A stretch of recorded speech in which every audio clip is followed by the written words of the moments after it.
The least popular YouTuber, talking about the most popular subject, money, especially in your 20s. As a 24-year-old myself, I have seen some things that work and some things that should never be done. So let's get straight to the point. I want to start by saying that everyone has a good idea roughly of which money habits are good and which are bad. So I won't bother talking about general stuff already covered by highly optimized YouTube clips making millions of views saying basically nothing new. I want to make this video specific to our economy and our common anxiety about the world today and about what I did wrong and what I did pretty well. The world nowadays feels pretty hard to live in, and I think that's no secret, especially if you are 20, 30 years old. Even if older people feel like we have it easy, I think that's only because of the technological advancements we are fortunate enough to make use of. And this argument seems good because not so long ago people were sleeping on dirt and they relied on animals and crops to live. Meanwhile, we rely on shops to be open non-stop, or even better, food delivery. We have a multitude of choices from every type of water, beer, soda, or food there is, and yet we struggle to have a good diet. We have a gym every 100 meters and yet we struggle to stay fit. So as fair as this argument sounds, I think it misses something important. The choice is there, but only for those whose wallets are stacked enough to make choices. For the rest of us, we either ignore our budgets and go overboard with debts to live an okay life, or we straight up live like a 50-year-old saving every penny and missing out on the beauty of being a teen. Reality is that you are either a boss or a consumer. So as long as you don't have a business that makes money from the customers and shove it down your pockets, you will always be the consumer. You'll always be the customer that hands out your money to others. But I think with good enough money hygiene, you can ignore the system around us and live a pretty comfortable life while the money organizes itself. But first you have to struggle a bit. Let's talk about how I see the perfect way to go from zero to hero net worth wise. I think there are 3 levels that every teen in his 20s nowadays can go through. And I'm pretty optimistic when I think about these levels. I really do think that almost anyone could go through this, but let's get right into it. Level 1, you are in the negative zone. You have a paycheck, but your spending is higher than your income, especially when you have debt to pay. Here I would introduce the first good habit, the must-have habit, the one that sits as foundation for all the other levels, and it's knowing where your money goes. Why? Because all the levels are based on how you analyze your money, and you can never extract anything good if there is no analysis to begin with. Start simple, because later on, the more complex your system is, the easier it will be to get tired of it and stop tracking your money, basically. What I want you to do here, just run some quick maths on your calculator. Just type your income minus rent, minus utilities, minus debt, and let's say the result is $300. A random number for the sake of the example. So the day your paycheck enters your bank account, you already know this is the only amount of money you can touch, $300. Spend more than this and you are back into the negatives. You can make it easier on yourself by calculating how much you're allowed to spend per day. So, for example, instead of thinking about it like, oh, I have $300 to spend until next month, try to divide it by 30, like 30 days in a month, and you'll get the result of $10 per day. So it's way easier to think every day that, oh, I must spend $10 today than thinking, oh, how can I spend $300 until the next month? Because it's easy to buy something expensive and later on in the month realize that you don't have money for food. It's also easier because your rent is paid, your debt is paid for this month, utilities are paid. So yes, $10 per day is not much, but your most important priority right now is not to live happily. It is to survive as cheaply as you can get until your debt is fully paid. Don't take another debt. And please, I say it again, please don't take another debt. Don't make stupid decisions. You want a beer?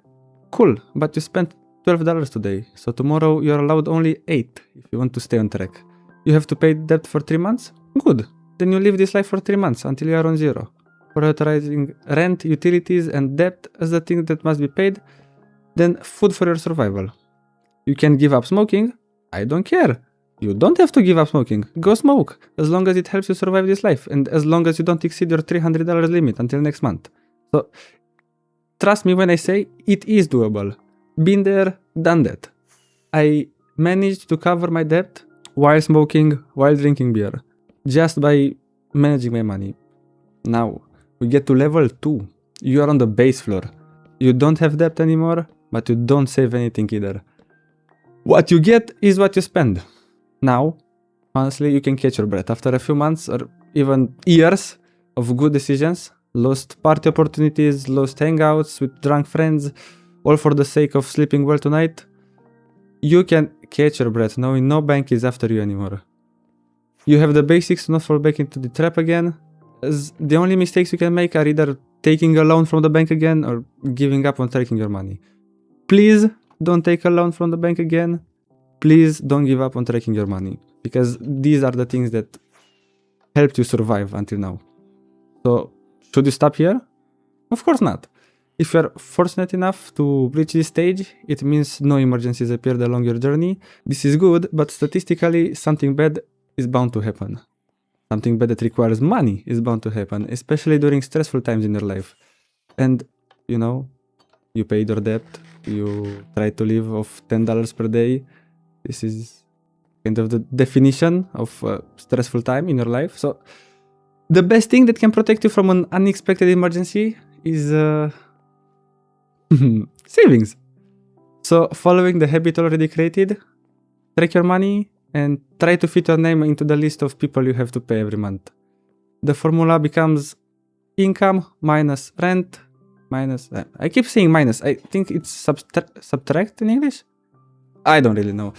So, you have your income minus rent minus utilities minus money you want to save.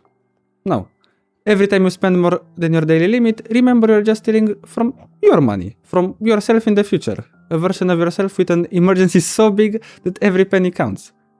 So, don't go overboard. Also, those savings are what will allow you to make big important moves when we get to level 3. You will be stuck at level 2 until your savings can cover at least 3 months of expenses. So, let's say you need $5,000 per month in order to pay rent, utilities, and in order to eat. Then your savings account can be considered completed when you reach $5,000. Pretty simple. You need to live off your savings 3 months in case of a big emergency. Next, we have level 3, where you are in the big leagues, kinda. You're not rich, but you're one of the richest teens in this generation. Because if you manage to achieve your own savings account and you got rid of your own debt yourself, all without needing your parents to save you every time with some extra cash, this is huge. This is huge, especially for us. I don't know. We are Gen Z, I think. I don't know. People that are in their 20s now, this is huge. Now that you are here, you have the freedom to basically lose your job. You can really lose your job, and you'll still survive 3 months without doing anything just because of your savings. You can pay for emergency medication if you get extremely sick. You can fix something extremely broken in your apartment or car. All of this without feeling like the world is ending, because you have the money that you put there with your own effort and struggle. You struggle for it, and now you can sleep well thinking that, I will get over this. I will solve this problem. But because of that, we are not waiting until misfortune falls upon you. So we are spending our time here trying to make our lives easier, because you know what makes more money? Money. Money makes more money. And now that we have money, it's time to put them to work for an easier life ahead.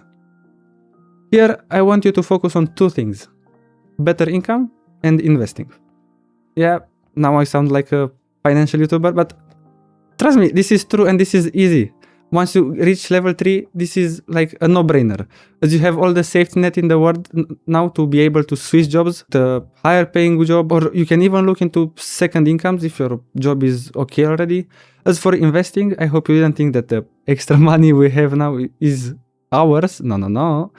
I know we don't pay debt anymore and our saving account is completed, but you will still have a daily budget and you will still save money, but not in a savings account. You'll put all your extra money into I really don't want to sound like any other YouTuber, but put your money into an ETF or whatever you want really. But just let your money make stacks upon stacks of money by itself. If you're not familiar with compound interest, the more time you stick to investing, the higher the return. So the math is so good, in fact, that, oh my god, I really sound like other YouTubers, but trust me when I say this, there is a very real chance that if you start investing in your 20s and live until your, let's say, 60s, you'll become a millionaire.